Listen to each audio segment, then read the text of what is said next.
ça veut dire que ça fait 1 mois, tu as rencontré un homme marié. Et cet homme marié-là, tu lui as dit que tu n'as pas le jet pour payer ton loyer. Et il t'a dit, OK, il n'y a pas de souci, de dire à ton propriétaire d'attendre. Et toi, tu t'es dit, bon, s'il a dit ça, c'est parce qu'il va gérer le loyer. Normalement, s'il dit à ton propriétaire d'attendre, ça veut dire que d'attendre à la fin du mois, ça veut dire qu'à la fin du mois, il va donner le jet pour que tu gères ton backroll, ta maison, tu vois un peu le truc. Donc, le gars, les 1 mois arrivent, il ne parle pas. Quand tu lui parles de ça, tu le relances, genre, il se fâche façon là. Pour te dire, mais si tu n'as pas l'argent, si tu n'as pas le jet pour payer ton loyer là, faut attendre. Genre, c'est ton loyer, tu te débrouilles, il ne faut pas mettre ça sur sa tête. C'est ça, non? C'est ça, vraiment. Ok, donc je t'ai demandé si vous avez des agrès. Tu dis oui, 2 fois. Que toi-même tu voulais, parce que tu étais en Jones, ça faisait genre 1 mois comme ça, un an. Ça faisait 1 an, donc toi-même tu étais en Jones. Oui, ma coach. Donc, qu'est-ce que tu dois faire? Si tu dois le quitter ou pas, c'est ça? Oh!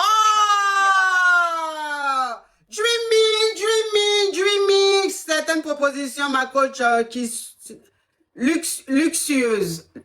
Ok, ma chérie. Andrea Y, fais la capture de la caviar. Fais la capture de Dreamy, s'il te plaît. Je vais lire ça après. Tu m'envoies une chose sur WhatsApp. Je vais lire ça après, s'il te plaît.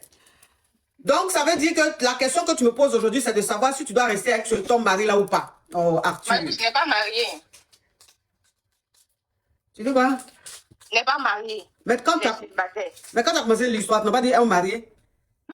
J'ai rencontré un homme, il n'est pas un homme marié. Ah, il est célibataire. Hein? Mais à part ça, il se comporte bien, tout, vraiment tout. À part ça, vraiment, il se comporte bien. Mais à faire de l'œil, là, moi, ça me tue l'épine. Donc, tu demandes si tu dois rester à lui ou pas, c'est ça? Ou bien un petit à lui. Donc, toi, tu rencontres un homme, 1 mois après, juste 1 mois, tu commences à lui raconter ta misère.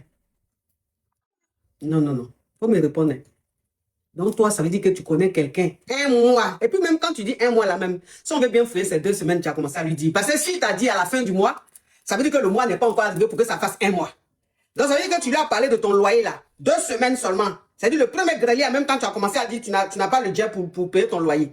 Donc, ça veut dire que tu lui as parlé de ça peut-être genre 2 semaines. Et lui t'a dit maintenant, attends, il faut dire à ton propriétaire d'attendre à la fin du mois. Bon, c'est quoi les comportements comme ça là même? C'est quoi ça?